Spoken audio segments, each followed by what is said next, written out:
Hello everybody and welcome to the demo for Under the Heavens, a Warring States Saga. Now, the email that was sent to me by the developer of this game says it's like XCOM 2, but also mostly like Suzerain, and the life of suffering of Brante. And you know what, that sounds right up my alley. It's set in China. We play as a nameless soldier rising from humble beginnings to become a very important person indeed. Let's get going. The 7 states of war.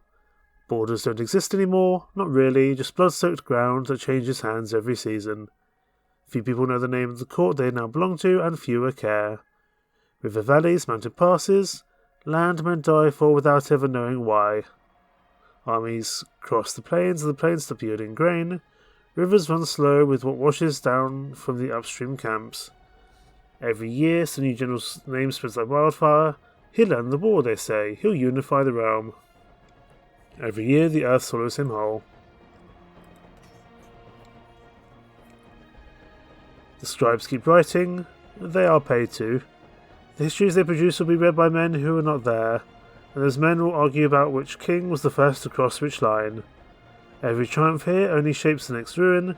Survival is not something you're owed, it is something you take. Here and now, among the kings and generals, one truth stands above all others. The strong feed, the weak are fed on. And now, the chronicle finds a new name. Yours. At dawn, the first oath awaits. 7 banners, 7 kingdoms locked in each other's throats.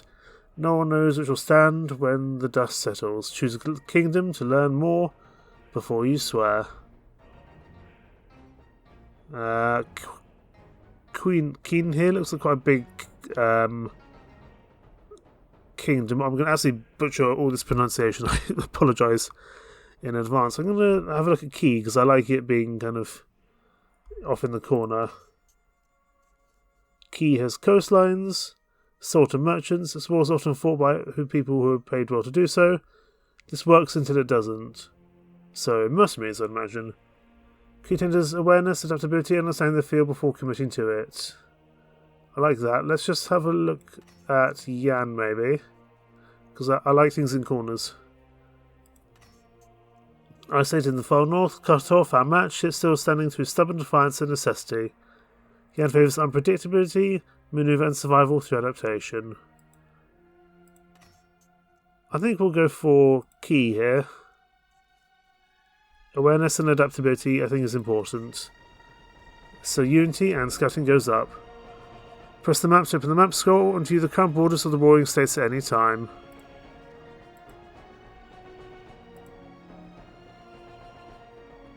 Okay, we've got some things here. We'll get back to that at a later stage, I imagine.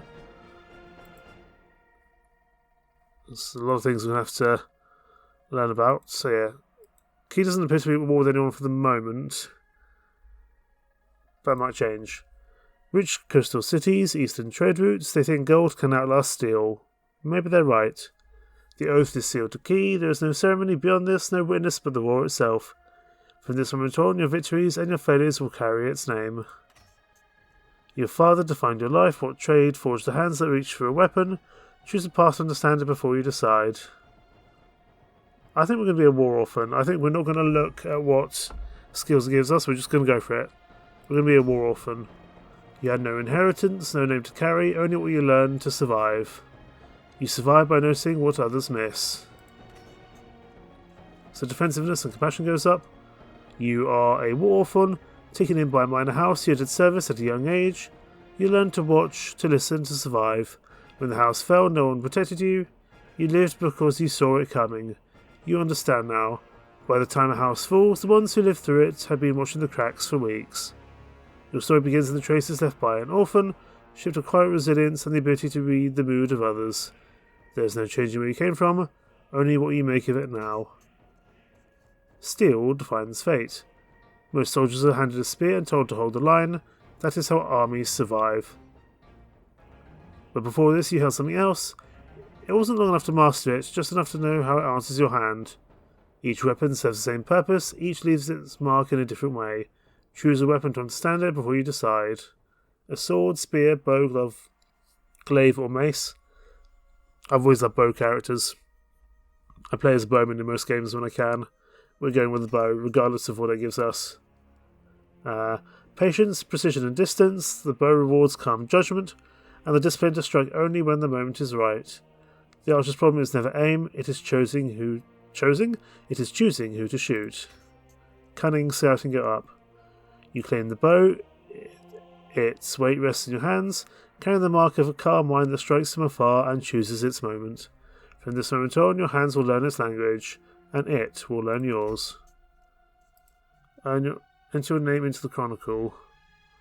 I feel like I don't have a very Chinese name, or very kind of Eastern Asian name. I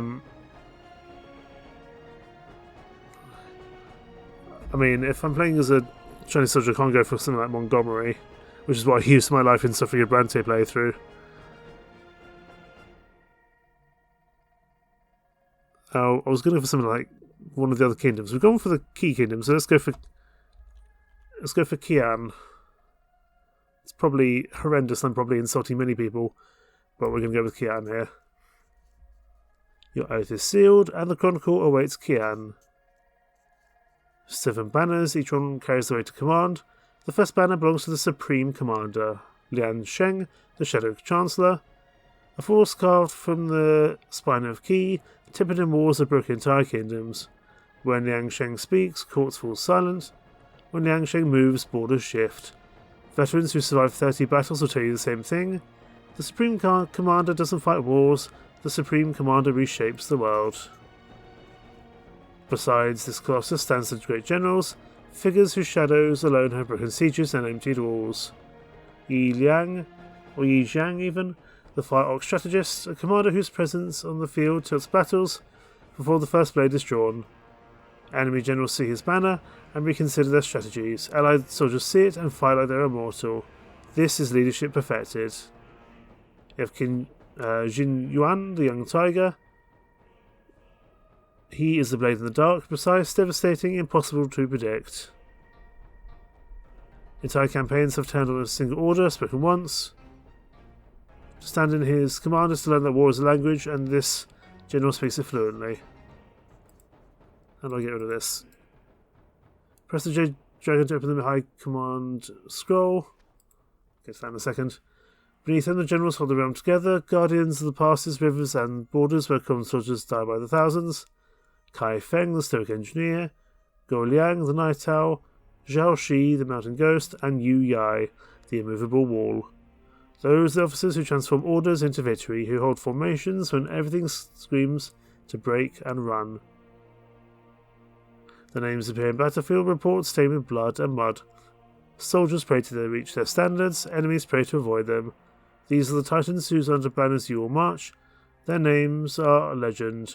Yours is still unwritten. The morning drums rise like thunder rolling across distant hills. After 3 days on a dusty wagon, rattling over fields and empty way stations, you now see it as the mist lifts in the distance, the key recruitment grounds. Your training begins at first light. The camp takes you in. Training yards stretch across the flat ground, crowded with recruits, staring beneath weighted poles while instructors shout for tighter ranks. Spears crash into wooden frames. Mud kicks the legs of those too slow to rise, bodies hitting the ground again and again until the lesson is learned. Nearby, a pair of veterans drag a collapsed recruit to the side without a word, leaving him in the shade to recover or to reconsider his future. You walk past the kitchen area where fires are burning from dawn till dusk. Smoke clings to everything in its path. Beyond them lie the lodgings, cramped spaces filled with the restless breathing of men and women who fear tomorrow more than yesterday. You understand the reality clearly now. This place is not built to welcome you. It is meant to strip you away anything you might have been unsure about. For the first time since leaving home, a thought cracks through. Have you stepped onto the right path? Day 1, Arrival. The muster horns sound before the sun has fully risen, a low, violent note that rolls through the dormitory and drags every man to his feet.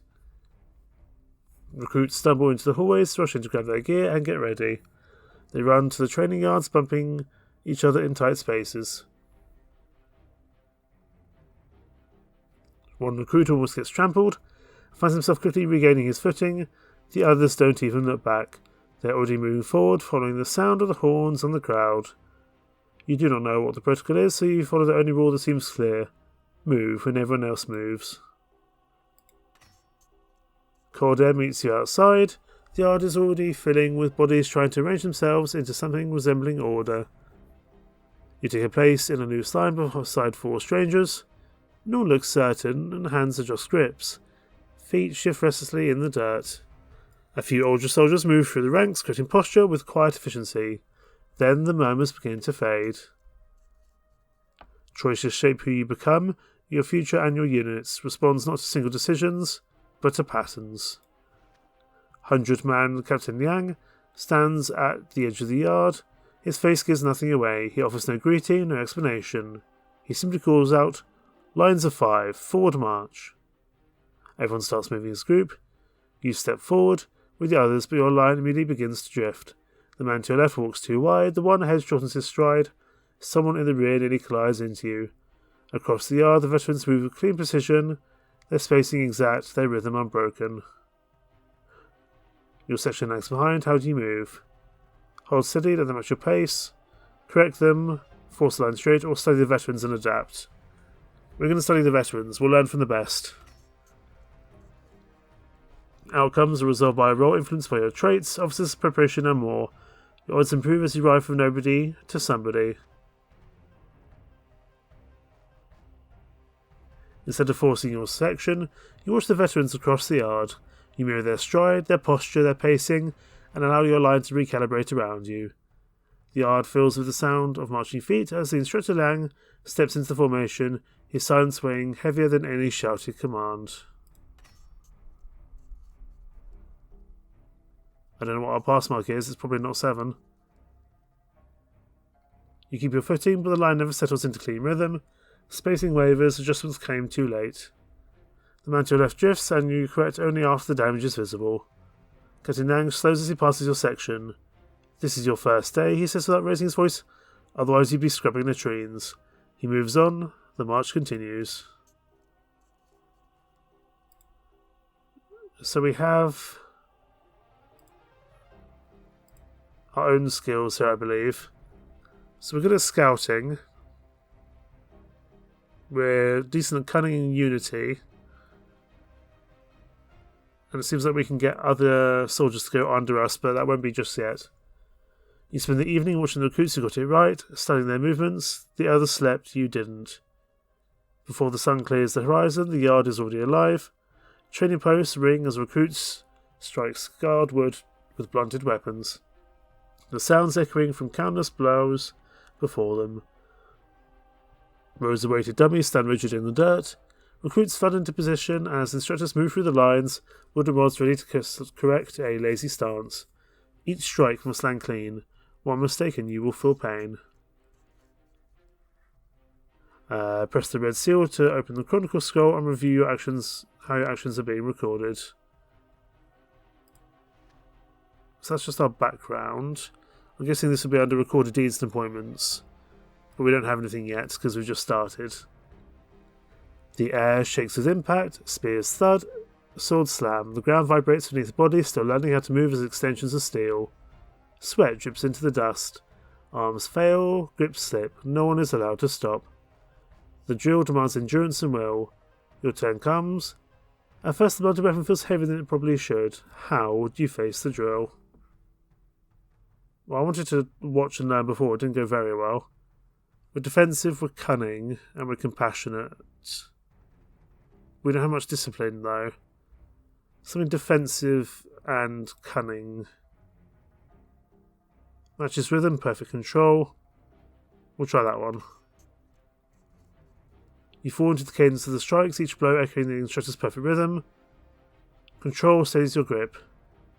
The instructor passes by your position as you hold your stance, the shadows of his body crossing yours as he watches to see if your stance will continue in spite of fatigue. This is no longer about the first strike, it is about the 50th. 18, that's got to be a pass, right? Strong success, wonderful. Something finally clicks, your strikes fall into perfect rhythm. Thud, thud, thud. The post shudders on every hit. Your form settles into control, clean and precise. The instructor slows behind you, watching closely, measuring every strike before giving a slight nod. Small but deliberate. A recognition. You're learning. Early in the morning, you don't wait to the horn, you wait to violence. The barrack doors slam open, lantern lights cutting through the dark. Inspection, 2 minutes. No one fully understands the command, but everyone moves. Hands fumble, blankets twist. Sleep hasn't left your body yet, but time already has. Across from you, a recruit is failing. His blanket won't fold right. He keeps restarting, making it worse each time. The instructor is moving down the row. You only have seconds. What do you do? Fix this mistake before it's seen.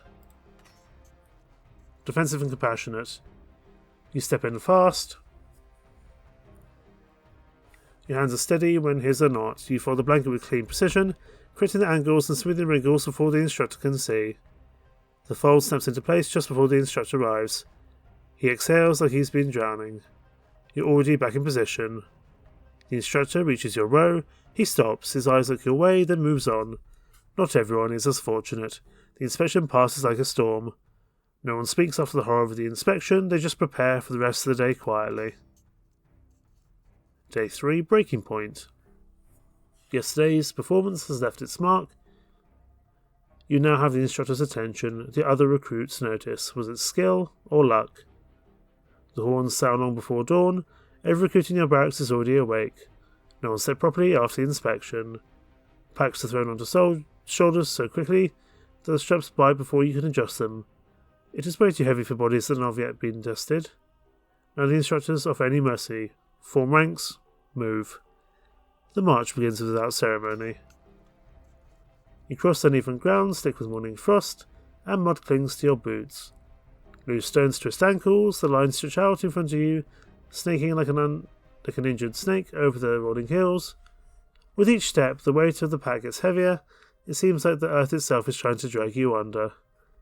The instructors stand along the column. Anyone that stumbles will be shoved back up to standing position. Anyone who falls risks being trampled. Already, some of the recruits ahead are gasping for air, their spirits breaking faster than their muscles. Time blurs together as hours tend to endless grind. Your throat burns, your legs shake, and your sweat chills your spine. The pack on your shoulders is eating away at you. You have no idea what your final destination might look like. All you see is the seemingly endless road and one harsh reality. The army does not slow down for the weak. How do you endure? Read the terrain to the better path, push to the front and dominate, help the struggling recruit, or pace yourself. We're going to pace ourselves here. So it's defensive, discipline and formation up. You get into a consistent cadence. You will not allow yourself to be goaded on by the pace of the recruits in front of you. Your breathing is controlled, your footfalls are measured. The march continues on, and the instructors wander around the perimeter of the marchers in silence. Every step, every uneven breath, every time someone stumbles is being watched by the instructors to determine who will be able to endure the physical burden and who has already given up under it. Nice, that's a strong success. The march stretches for hours, yet your stride remains controlled and deliberate. Where others stumble, you adjust. Where the ground shifts, you adapt. The pack never drags you off balance. One instructor watches you for several steps before moving on. Your pace holds. By the time you return to the barracks, the sun has already begun to fall. The march has stripped conversation from the group. No one speaks to you as you step inside. You notice something is different. New signs have been nailed into the wooden beams with an official seal. At the bottom of each, a name. Supreme Commander of Qi, Lian Sheng. You step close and read. Information is an advantage. Observe before you act. Those who fail to think will fail to survive. The words settle heavier than the pack on your shoulders. This is how Qi wages war, and these are the standards you'll be measured against for the rest of your life. Progress recorded.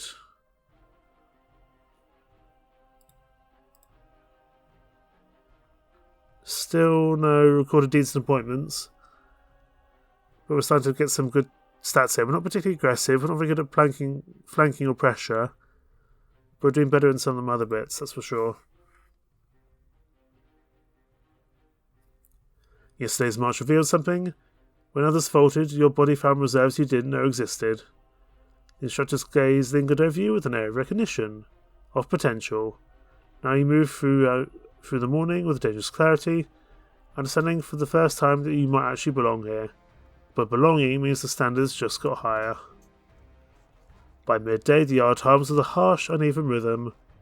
Wooden practice weapons clap against each other in sharp, cracking bursts that echo across the camp. Recruits form loose circles where pairs collide in messy, desperate exchanges. Splinters fly and bruises bloom. Instructors walk among the circles, using their long wooden staffs to bring an end to every sound whenever they struck the ground. Their eyes took in everything from dropped hands to poor footwork, from fear masquerading as caution. You step into the circle. Your partner mirrors your stance. Both of you know what comes next.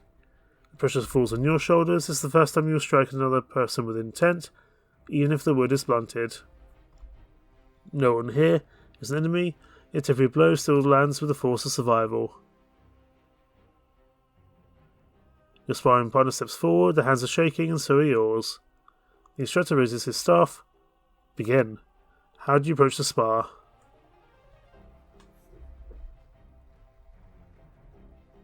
Guard tight and let them come.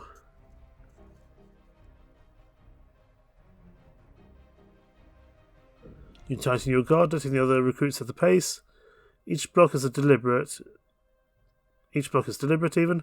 Each return strike calculated. You become a wall testing its own foundations.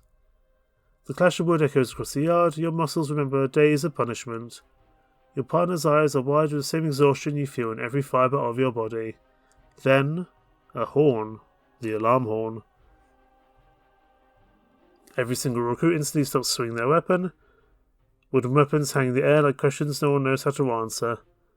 The instructor's head immediately turns to the entrance of the training grounds. Weapons down, fall in. Chaos erupts in the training yard. Some recruits immediately drop their arms and run towards the formation line. Either stand paralysed, waiting for orders that aren't coming fast enough. Your instructor doesn't wait for confusion to settle.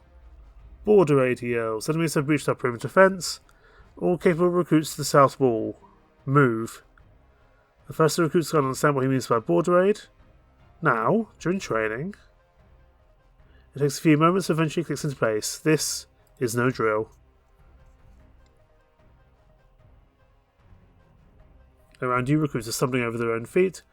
Someone vomits from sudden fear. The instructors are already arming themselves with real steel. Your heart is pounding against your chest. This is what you trained for, except you've only trained for 3.5 days. 3 choices flash throughout your mind. Get steel, go to the armory now. Form the other recruits up and stop the panic. Or shadow the instructor. Shadowing the instructor does little for us. We could go get ourselves real weapons, but with numbers we should be okay. Form the other recruits up and stop the panic. Somebody has to stop this from becoming a stampede. You grab the nearest recruit's shoulder and start forming a line. Line up. Your voice cracks, but it's loud enough. The recruit beside you, the one who's been fumbling through every drill, says to you with barred eyes. I don't think we're prepared for this, he says. Doesn't matter. You grab his shoulder. We line up. We move together or we all die scattered. He straightens. Nods. 2 more recruits fall in beside you, then 4, then 8, breathing like one thing. Your instructor notices. For half a second he meets your gaze. Then he's shouting, Recruits, with me, south wall, double time. Follow him to the wall with your makeshift unit. Your makeshift unit moves together. The instructor has set the pace. He's the commander, we are just the captain. You are keeping the line intact by yelling out when one of the 4 recruits behind you starts to lose sight of where he's going.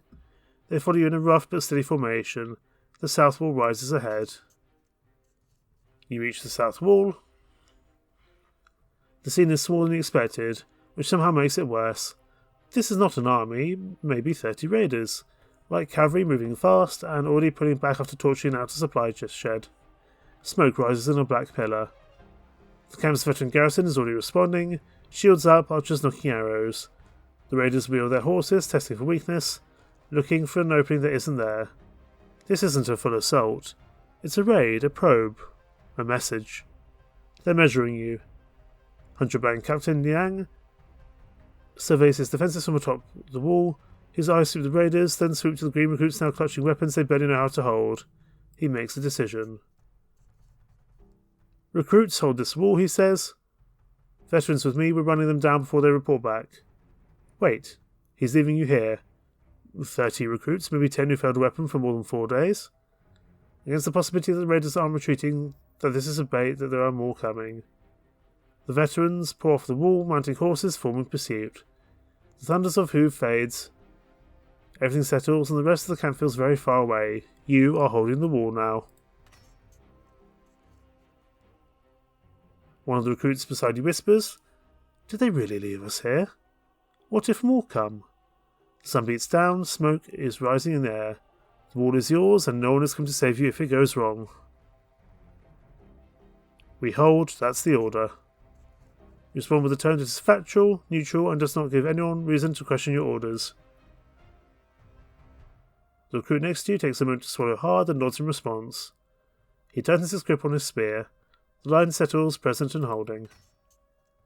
2 hours. 2 hours of staring at an empty field, where your hands sweat on a spear you prayed you wouldn't have to use. 2 hours of every shadow looking like a rider. 2 hours of recruits asking if the veterans are coming back. They do come back. All of them. With blood, but alive. The raiders are gone, scattered or dead. Captain Liang rides past the wall, and sees 30 recruits still standing where he left them. He nods ever so slightly, but you feel it. That night no one talks about the spar, they talk about the wall, about the alarm, about the way their hands shook when they thought they might have to actually kill someone. After dinner, Captain Liang comes over and gives you a whetstone. You need to sharpen your practice blade, then quietly. You did not crack under pressure today, like most do on the day the horns blow. He walks away. Before you can respond, the whetstone sits heavy in your hand. The spar was tough, the wall was tougher.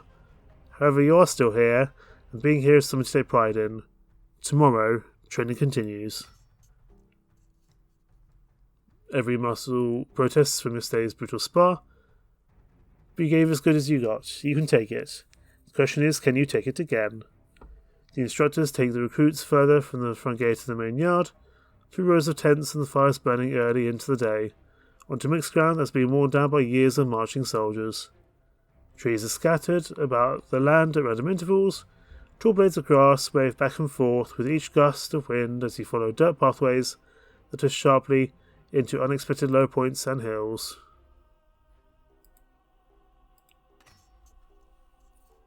This drill unfolds across uneven ground, where soldiers trip, vanish, or get cut down when they fail to read the land beneath them.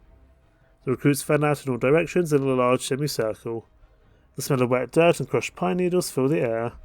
Somewhere ahead of you, crows erupt into flight. Their calls echo through the air like warning signals. Instructors bark orders, move, observe, nothing here is what it seems. The drill begins. A recruit stumbles into a shallow hole masked by grass. Another slips on loose gravel.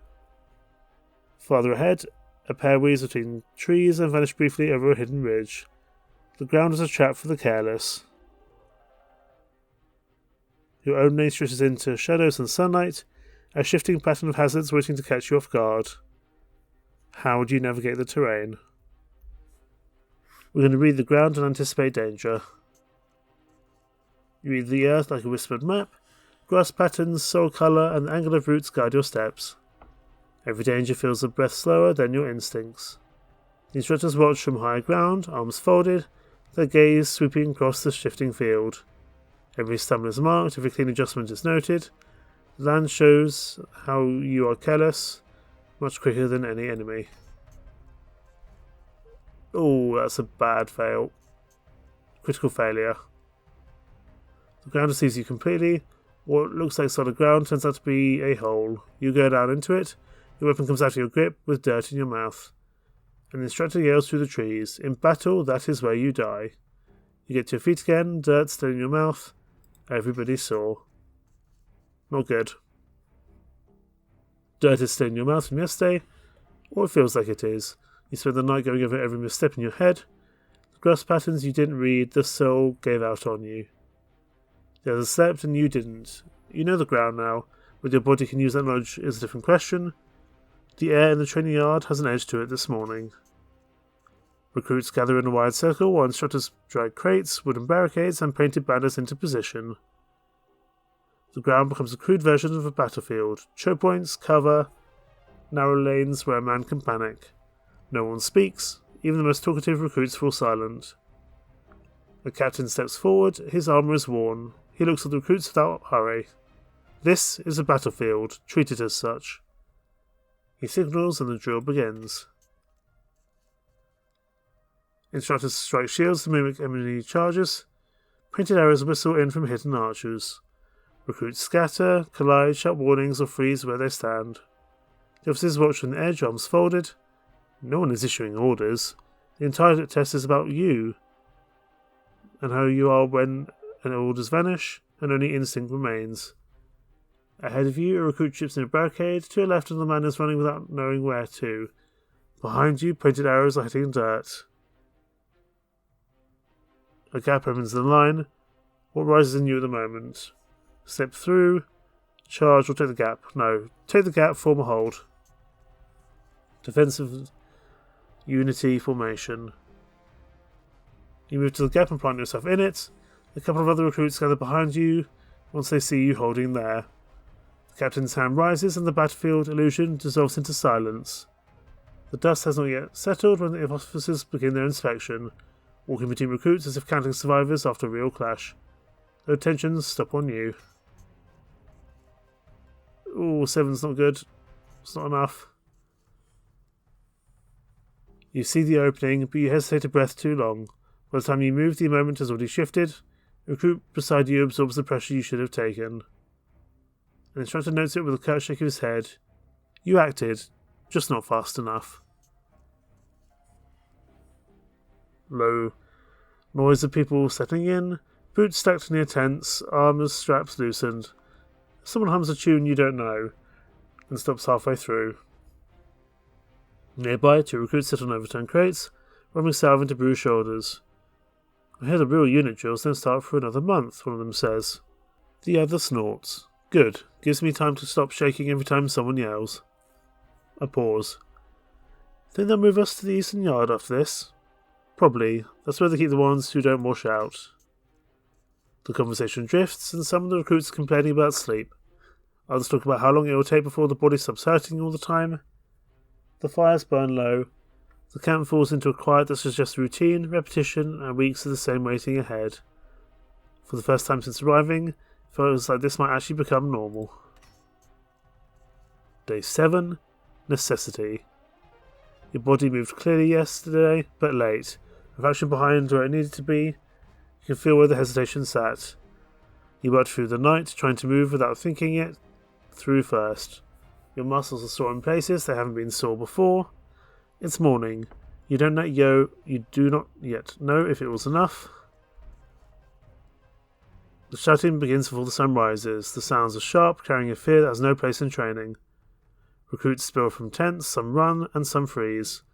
Officers push past in half-secured armour, carrying scrolls, banners and weapons meant for real war, not just practice. There is something very wrong. A formation captain climbs onto a supply crate. His armour is dented, mud on it. He unrolls a parchment and the yard goes quiet. He reads the first name. A recruit steps forward, stiff with fear. He reads another, then another, and doesn't stop. Recruits look at each other. Someone near you mutters, "Are they culling us? 7 days, we must have failed." Names continue. Too many. Then your name. Your stamina drops. Did you falter? Were your efforts not enough? You step forward into the quiet. A few recruits look away, afraid of being called next. The captain's expression gives you nothing. When the last name is spoken, he lowers the scroll. The border brigade has been shattered. A ripple passes through the yard like a shockwave. The enemy crossed the border 2 nights ago. They struck fast, aiming for the grain basin behind the waterway. Our brigade broke and many officers fell. Too many. He scans your faces. The Supreme Commander Dan Sheng has ordered General Kai Feng to hold the Yellow River. A new force must form immediately from the troops around the region. We do not have time for more training. He steps down, boots thudding against the crate as if sealing your fate. This week was to see who can still stand when others fall. Those are the ones worth shaping. Captain Liang approaches, standing close enough for you to feel his breath. The air tightens around your throat. Every choice you made these past days left its mark on you, he says quietly. Real, but not yet finished. Now we see if it holds under war. His voice sharpens. By necessity of war, you are promoted to 5-man leader. Your past decisions have given us a new trait. So we're promoted to 5-man leader. We've earned the trait Stone Order. Now what does that mean? You are the foundations others build on. When you hold ground with discipline, your presence becomes unshakable. Yes, we're about defensiveness, discipline and unity. We're not about being aggressive in war. 7 days of hell have etched something real into your instincts. Captain Lang speaks the words that will define you. You are the foundation others build on. When you hold ground, when you defend with discipline, your presence becomes unshakable, immovable. His voice drops, but stone doesn't adapt. War always changes. Learn to bend or you'll shatter when the real weight comes. His grip on your shoulder tightens, almost painful. The past 7 days you found something in yourself you didn't know was there. Now sharpen it into a blade. He sets the report down. Your men are waiting. Your unit has grown. Press the wooden soldiers to open the unit scroll and review or manage those now under your control. Not every soldier is meant to become an officer. Most will die unnamed. A few will shape your legacy. Click or hover on cards to learn more about promising soldiers under your command. When the time is right to assess their future roles in the unit. All characters have rarity tiers. Black frame represents common. Blue frame represents rare. Purple frame represents elite. Gold frame represents legendary. Your soldiers are assigned to your unit from the army's available pool. More characters will join your unit as you rise through the ranks. Okay, so we've got a couple of soldiers here. Huang Yo and Yang Kui. Huang Yo was a hunter before he was a soldier. Tracking deer through forests where a single mistake meant starvation until the gear game vanished and he ate tree bark, watching his younger sister grow skeletal. He joined the army because it offered food, but hunting shaped instincts he cannot turn off. During training exercises, he reads terrain compulsively, noting sight lines, escape routes and ambush positions, even during rest periods, unable to stop analysing ground the way predators do. Other recruiters find his constant vigilance unnerving. The way his eyes never settle, always tracking movement at the periphery. He notices things others miss because he learns survival means seeing threats before they see you, and that lesson carved itself too deep to ever forget. So he's a terrain specialist, compassionate hunter, and a watchful shepherd. He feels useful. And Yang Kui here was raised by his grandmother after his parents died in a flood. She taught him that survival meant helping others survive, and he still believes it.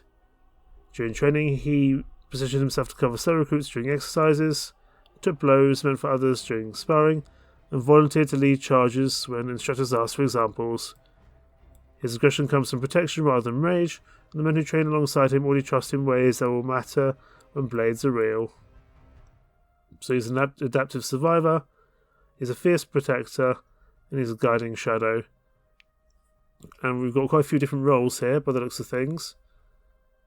First Lieutenant, Second Lieutenant, Tactical Adjutant, Left Comm Leader, Central Comm Leader, Right Comm Leader, Cavalry Leader, Archer Leader, Rear Guard Leader, Logistics Officer, Chief Engineer and Chief Scout, as well as Trusted Officers who carry your command.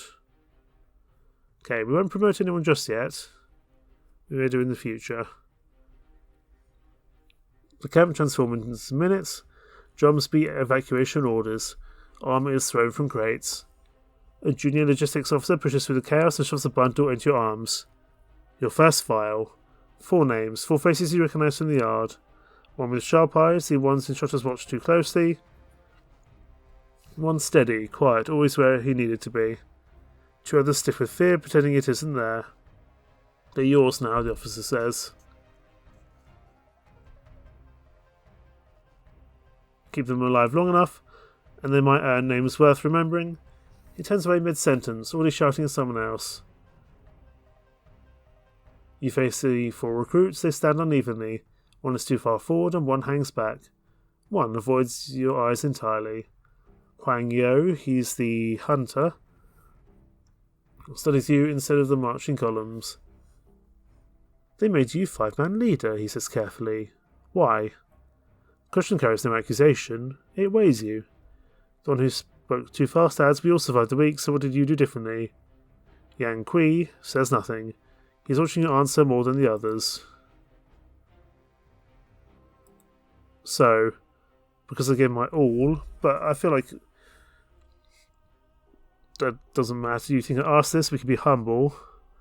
Or does it matter? We survive. No, we want to know why we're leader. Because I gave him my all.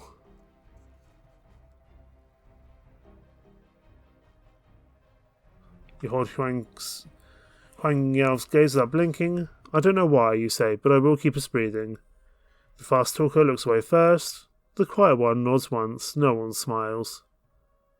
Your fire falls into step behind you. The column is already forming beyond the tents. Line of soldiers tightening into something that resembles an army rather than a camp. You merge with the marching ranks, mounted messengers, tear out of the camp, banners snapping in the hard wind. General Kai Feng gathers forces near the Yellow River. The enemy advances faster than expected. A shattered brigade retreats towards the crossing, leaving gaps that must be filled. You are sent to stand where others failed to hold. The continent enters another uneasy season. The banners of the 7 states rise and fall in quiet tension, each kingdom watching the next with narrowed eyes. Rumours spread across the northern plains that the silence from Qin is preparing for action.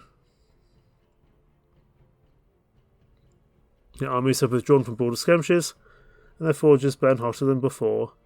Some believe Qin is gathering strength for some campaign against Zhao. Others whisper that Qin seeks a deeper target and hides its intentions behind disciplined stillness. To the south, the greater state of Chu struggles under the weight of internal fractures. A new supreme commander has taken the helm, reshaping their high command. Old alliances tremble beneath disappointment. Vassal lords question where Chu's loyalties now lie, and the neighbouring states prepare for the shock of its next move.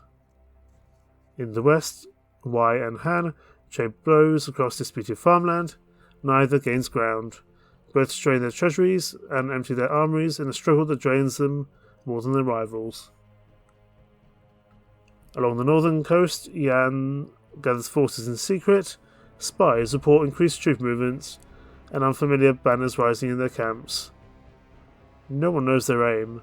Will Yan betray its fragile alliance with Qi, or will it strike at Zhao to exploit its weakness while Qin waits in the dark? Some believe Yan watches the growing tension, waiting for the first misstep before deciding whom to support and whom to bleed. All across the land, border forts brace for storms of steel. Every commander reads the shifting winds with suspicion. The bands of the 7 states rests on rumours carried by frightened messengers and spies who vanish before their reports are confirmed. This is the continent you march upon, a land where decisions made in distant courts can swallow entire armies. The first stand. This feels important.